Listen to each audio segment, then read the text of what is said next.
नमस्कार दोस्तों, डेट है आज की 6 सितंबर 2020 और स्वागत है आपका प्रीलिम बूस्टर न्यूज़ डिस्कशन में। फर्स्ट इंपॉर्टेंट आर्टिकल नोविचोक के बारे में है। देखो, रशिया के राष्ट्रपति पुतिन के एक क्रिटिक हैं जो हमेशा बोलते रहते हैं कि पुतिन जो हैं वो तानाशाह हैं, पुतिन की आलोचना करते हैं और उनका नाम है एलेक्सी नेवल्नी। आरोप ये लगता है कि पुतिन ने अपने आलोचक पर एक केमिकल एजेंट की सहायता से अटैक करवाया और उस केमिकल एजेंट का नाम है नोविचोक। तो इस केमिकल एजेंट नोविचोक के बारे में हम बेसिक इंफॉर्मेशन जान लेते हैं। नोविचोक का रशियन लैंग्वेज में मतलब होता है न्यू कमर। ये देखो एक नर्व एजेंट है। नर्व एजेंट जिसे नर्व गैस भी कहा जाता है, ये एक ऐसा केमिकल होता है जो उस मैकेनिज्म को डिसरप्ट कर देता है जिसके तहत जो हमारे दिमाग की नर्व्स होती हैं वो विभिन्न ऑर्गन्स को मैसेजेस भेजती हैं। अगर देखो ये पूरा मैकेनिज्म डिसरप्ट हो जाएगा जिसके थ्रू नर्व्स बॉडी के वेरियस ऑर्गन्स को मैसेजेस भेजती हैं, तो हमारे बॉडी के वेरियस जो ऑर्गन्स हैं वो काम नहीं कर सकेंगे, बॉडी कोमा में चली जाएगी। तो इस प्रकार से नर्व एजेंट्स का इस्तेमाल किया जाता है एक केमिकल वेपन के तौर पर। इसका डेवलपमेंट करवाया गया था यूएसएसआर के द्वारा 1970s में, 1980s में, जब यूएसए के साथ कोल्ड वार चल रहा था। और जिस प्रोग्राम के तहत ये नोविचोक डेवलप करवाया गया था उस प्रोग्राम का कोड नेम था फोलियंट। देखो, दूसरे जो लीथल नर्व एजेंट्स हैं जिनके बारे में काफ़ी पब्लिसिटी है, ये नर्व एजेंट्स काफ़ी ज़्यादा पॉपुलर हैं, जैसे VX, सरीन, इनसे भी ज़्यादा खतरनाक है ये नोविचोक नर्व एजेंट। ये नर्व एजेंट डिलीवर किया जा सकता है लिक्विड की फॉर्म में, पाउडर की फॉर्म में और इवन एरोसोल की फॉर्म में भी। काम कैसे करता है? देखो, जिस पर्सन पर इस नर्व एजेंट की सहायता से अटैक किया जाता है उसके मसल्स सिकुड़ जाते हैं, हार्ट काम करना बंद कर देता है, लंग्स में फ्लूइड बनना भी बंद हो जाता है, दूसरे ऑर्गन्स को नुकसान पहुंचता है, नर्व सेल्स को नुकसान पहुंचता है। अब क्वेश्चन उठता है, क्या इस नर्व एजेंट के ऊपर बैन नहीं लगा हुआ है? क्योंकि एक कन्वेंशन है, आपको पता है, केमिकल वेपन्स कन्वेंशन, जो कि इस प्रकार के नर्व एजेंट्स के इस्तेमाल पर और डेवलपमेंट पर रोक लगाती है। और इस कन्वेंशन को इम्प्लीमेंट किया जाता है एक ऑर्गेनाइजेशन के द्वारा जिसका नाम है OPCW। तो इसका आंसर देखो ये है, रशिया ने कभी OPCW को इस नर्व एजेंट नोविचोक के बारे में बताया ही नहीं है और ना ही इस नर्व एजेंट के इंग्रेडिएंट्स के बारे में बताया है। अब लास्ट में organisation for the prohibition of chemical weapons यानी OPCW के बारे में भी हम बेसिक जानकारी डिस्कस कर लेते हैं। ये इम्प्लीमेंटिंग बॉडी है केमिकल वेपन्स कन्वेंशन की। ये कन्वेंशन आई थी 1997 में।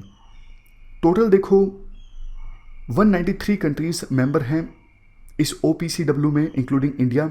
काम इस ऑर्गेनाइजेशन का ये है, केमिकल वेपन्स कन्वेंशन तो देखो रोक लगाती है केमिकल वेपन्स के इस्तेमाल पर और इंश्योर करने की कोशिश करती है केमिकल वेपन्स जो ऑलरेडी बने हुए हैं उनको डिस्ट्रॉय कर दिया जाए। इस बॉडी का काम ये है, ये वेरीफाई करना क्या विभिन्न देश इस केमिकल वेपन्स कन्वेंशन को फॉलो कर रहे हैं या फिर नहीं कर रहे हैं। तो वेरिफिकेशन का काम है इस बॉडी का। हेडक्वार्टर हेग नीदरलैंड में है। 2013 में नोबेल पीस प्राइज मिल चुका है इस बॉडी को अपने प्रयासों के लिए जो इस बॉडी ने लगाए हैं केमिकल वेपन्स को एलिमिनेट करवाने में। चलते हैं आगे बढ़ने से पहले छोटी सी और इन्फॉर्मेशन, कौन से देश ऐसे हैं जिन्होंने अभी तक इस केमिकल वेपन्स कन्वेंशन को साइन या फिर रेटिफाई नहीं किया है? देखो, टोटल 193 देश पार्टी हैं इस कन्वेंशन में, लेकिन कुछ देश जैसे इजराइल ने इस कन्वेंशन को साइन किया है बट रेटिफाई नहीं किया है। और 3 देश ऐसे हैं, Egypt, North Korea, South Sudan. इन 3 देशों ने इस कन्वेंशन को ना तो साइन किया है और ना ही रेटिफाई किया है। चलते हैं आगे। नेक्स्ट आर्टिकल प्रिपियत रिवर के बारे में है। क्या कंटेस्ट है? हाल ही में world wide fund for nature ने वार्निंग दी, अगर प्रिपियत रिवर की ड्रेजिंग होती है, ड्रेजिंग में क्या होता है, रिवर बेड से कीचड़ बाहर निकाला जाता है। तो WWF ने बोला है अगर प्रिपियत रिवर की ड्रेजिंग होती है तो इससे यूक्रेन में ऑलमोस्ट 28 मिलियन लोग प्रभावित होंगे, बायोडाइवर्सिटी को काफ़ी ज़्यादा नुकसान पहुंचेगा और रेडियो एक्टिव कंटामिनेशन का भी खतरा है।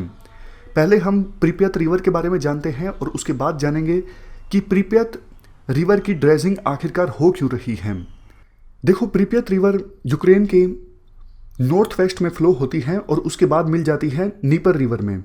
ये देखो, यहाँ पे नीपर रिवर है और नीपर रिवर के ऊपर यूक्रेन की कैपिटल भी है कीव।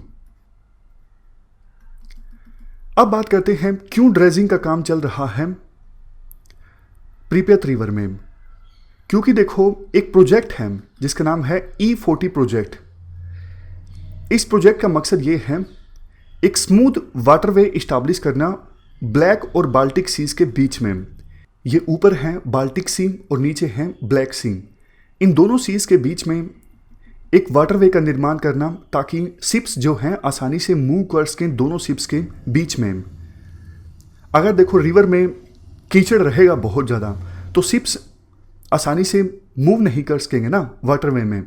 तो इसी वजह से प्रिपियत रिवर में ड्रेजिंग का काम चल रहा है। बट कुछ एक्सपर्ट्स विरोध कर रहे हैं अगर ड्रेजिंग होती है, क्योंकि इस रिवर की ड्रेजिंग होने की वजह से वाइल्ड लाइफ पर नेगेटिव इम्पैक्ट पड़ सकता है। लोकल लोगों का जो लाइवलीहुड है वो प्रभावित हो सकता है, रिवर सूख सकती है, लैंडस्केप भी डैमेज हो सकता है। चलते हैं आगे। इसके बाद नेक्स्ट हमारा आर्टिकल प्रधानमंत्री भारतीय जन औषधि परियोजना के बारे में है। क्या कंटेस्ट है? इस योजना के अंतर्गत 8 और इम्यूनिटी बूस्टर प्रोडक्ट्स को शामिल किया गया है। नेक्स्ट आर्टिकल प्रधानमंत्री भारतीय जन औषधि परियोजना के बारे में है। क्या कंटेस्ट है? कंटेस्ट की बात हम बाद में करेंगे, पहले इस परियोजना के बारे में जान लेते हैं। इस परियोजना के अंतर्गत देश में वेरियस हिस्सों में जन औषधि केंद्र इस्टेब्लिश किए जाते हैं और उन जन औषधि केंद्रों पर जेनरिक मेडिसिन्स बेची जाती हैं। जेनरिक मेडिसिन्स जो कि काफ़ी सस्ती होती हैं और आम जनता जेनरिक मेडिसिन्स को अफोर्ड कर सकती हैं। तो काफ़ी बार ऐसा होता है कि जनता के बजट के बाहर होने की वजह से वो महंगी दवाइयाँ नहीं खरीद सकते, तो जेनरिक मेडिसिन्स को वो खरीद सकेंगे। ये है प्रधानमंत्री भारतीय जन औषधि परियोजना। ये डिपार्टमेंट ऑफ फार्मास्यूटिकल्स की स्कीम है और डिपार्टमेंट ऑफ फार्मास्यूटिकल्स जो है ministry of chemicals and fertiliser के अंतर्गत आता है। इस स्कीम को इम्प्लीमेंट कौन कर रहा है? Bureau of pharma PSUs of India. ये इम्प्लीमेंटिंग एजेंसी है इस स्कीम के लिए। इस स्कीम को कब लॉन्च किया गया था? 2008 में। ये सारे फीचर्स हैं इस परियोजना के कि कॉमन मैन जो है क्वालिटी मेडिसिन को एक्सेस कर सके, जेनरिक मेडिसिन जो जिसके दाम काफ़ी कम होते हैं उनकी कवरेज को एक्सटेंड करना, जेनरिक मेडिसिन के बारे में अवेयरनेस फैलाना, और इसमें government, PSU, private sector, NGO, societies, cooperative bodies और दूसरे इंस्टीट्यूशंस भी इन्वॉल्व हैं, क्योंकि अवेयरनेस भी तो पैदा करना है ना। इस प्रोग्राम से संबंधित वेरियस NGO से और सोसाइटी से टाई अप भी होता है जेनरिक मेडिसिन को प्रोवाइड करने के लिए। Bureau of pharma PSUs of India जो कि इम्प्लीमेंटिंग एजेंसी है इस परियोजना के लिए, इसके बारे में भी हम जान लेते हैं। इसको इस्टेब्लिश किया गया था 2008 में। पेरेंट ऑर्गेनाइजेशन है डिपार्टमेंट ऑफ फार्मास्यूटिकल्स जो कि ministry of chemicals and fertiliser के अंतर्गत आता है। ये 2010 में रजिस्टर हुई थी as a society, independent society. कौन से एक्ट के अंतर्गत? सोसाइटीज़ रजिस्ट्रेशन एक्ट 1860 के अंतर्गत। तो हमने परियोजना के बारे में बेसिक इन्फॉर्मेशन तो जान ली, अब कंटेस्ट की बात करते हैं।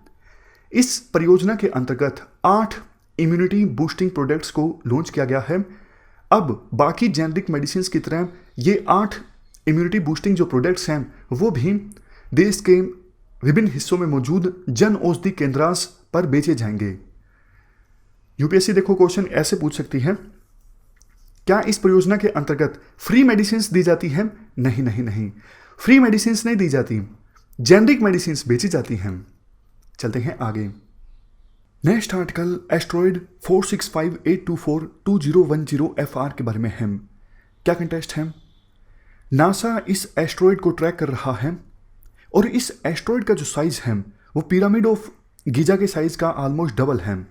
ये जो पिरामिड ऑफ गीजा है ये इजिप्ट में है और जितना इस पिरामिड का साइज है उससे डबल साइज है इस एस्ट्रॉयड का। इसे नासा ने नियर अर्थ ऑब्जेक्ट की कैटेगरी में डाला है और ये पोटेंशियली हैजार्डस एस्ट्रॉयड है, मतलब अर्थ से टकरा सकता है। मतलब टकरा सकता है का मतलब ऐसा नहीं कि टकराएगा ही। नासा की जो सेंटर है, एक centre for near earth objects study, ये सेंटर नियर अर्थ ऑब्जेक्ट्स का अर्थ से जो डिस्टेंस है वो ट्रैक करता रहता है। वैसे देखो, अगर यूपीएससी पूछ लें नियर अर्थ ऑब्जेक्ट्स कौन से होते हैं, वो एस्ट्रॉइड्स, कोमेट्स या फिर बड़े मीटेरॉइड्स जिनका ऑर्बिट अर्थ के ऑर्बिट से इंटरसेक्ट करता है। मतलब सिंपल भाषा में बात करें, वो एस्ट्रॉइड्स, कोमेट्स या फिर मेट्रॉइड्स जो अर्थ के बहुत नज़दीक आ जाते हैं, तो ऐसे ऑब्जेक्ट्स को नियर अर्थ ऑब्जेक्ट्स कैटेगरी में डाल दिया जाता है। इस एस्ट्रॉइड को 2010 में डिस्कवर किया गया था एक सर्वे के द्वारा, जिसका नाम है कैटेलिना स्काई सर्वे, यानी CSS। चलते हैं आगे। Next article national academy of RUDSETI के बारे में है, NAR। ये जो एकेडमी इस्टेब्लिश की गई है, national academy of RUDSETI, ये देखो रूड सिटी मूवमेंट की एक ब्रांच के तौर पे इस्टेब्लिश की गई है। रूड सिटी मूवमेंट क्या है?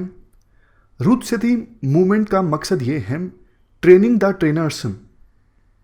देखो, रूरल एरियाज में जो लोग ट्रेनिंग देते हैं स्किल संबंधित या फिर एम्प्लॉयमेंट संबंधित, उनको ट्रेन करना, उनकी कैपेसिटी बिल्डिंग करना, ताकि आगे वो युवा लोगों को अच्छे से ट्रेनिंग दे सकें। ये मकसद है रूड सिटी मूवमेंट का।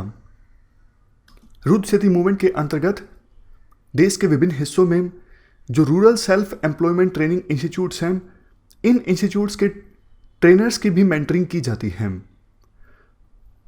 और इसी मूवमेंट के एक ब्रांच के तौर पर यह एकेडमी इस्टेब्लिश की गई है, national academy of RUDSETI. ये एक जॉइंट वेंचर है जिसको प्रमोट किया जा रहा है 2 पब्लिक सेक्टर बैंक्स और एजुकेशनल ट्रस्ट ऑफ श्री क्षेत्रा धर्मसथरा के द्वारा। ये देखो एक रिसोर्स ऑर्गेनाइजेशन होगी। ये जो एकेडमी होगी national academy of RUDSETI, ये एक रिसोर्स ऑर्गेनाइजेशन होगी जो कि एंटरप्रेन्योरशिप डेवलपमेंट से संबंधित रिसोर्सेज प्रोवाइड करेगी, ट्रेनिंग प्रोवाइड करेगी, मोटिवेशन प्रोवाइड करेगी और भी दूसरी चीज़ों को फैसिलिटेट करेगी, ताकि रूरल एरियाज में ट्रेनर्स को ट्रेन किया जा सके। ये एज ए ट्रस्ट रजिस्टर्ड है इंडियन ट्रस्ट एक्ट के अंतर्गत।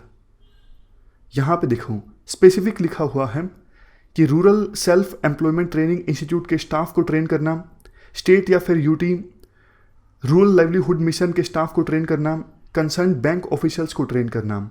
और बात करें in rural self employment training institutes की, ये देखो यूनिक इनिशिएटिव है जहाँ पे state government, union government, commercial banks मिलकर काम करते हैं ताकि रूरल पॉवर्टी के इश्यूज को एड्रेस किया जा सके। तो ये थी हमारी आज की डिस्कशन। अब लास्ट में जल्दी से हम रिवाइज कर लेते हैं क्या क्या हमने आज डिस्कस किया। 4 स्टेटमेंट्स हैं, चारों को ध्यान से पढ़ लीजिए और सोच लीजिए कौन सी स्टेटमेंट सही है, कौन सी गलत है। पहली स्टेटमेंट प्रधानमंत्री भारतीय जन औषधि परियोजना के बारे में गलत है, क्योंकि ये ministry of chemicals and fertilisers की स्कीम है, ना कि ministry of health and family welfare की। उसके बाद E40 जो प्रोजेक्ट है वाटरवेज से संबंधित, क्या ये कैस्पियन सी और एरल सी को आपस में जोड़ता है? गलत, ये बाल्टिक सी और ब्लैक सी को आपस में कनेक्ट करता है। तीसरी statement national academy of RUDSETI के बारे में, क्या ये इस्टेब्लिश की जा रही है बेंगलोर में? बिल्कुल सही। सबसे लास्ट में VX सरीन नोविचोक, ये रिसेंट में न्यूज़ में थे, ये क्या फर्टिलाइजर्स हैं? नहीं, ये नर्व एजेंट्स हैं, केमिकल वेपन्स हैं। तो हमारी आज की इस डिस्कशन में इतना ही है। Thank you very much for discussion.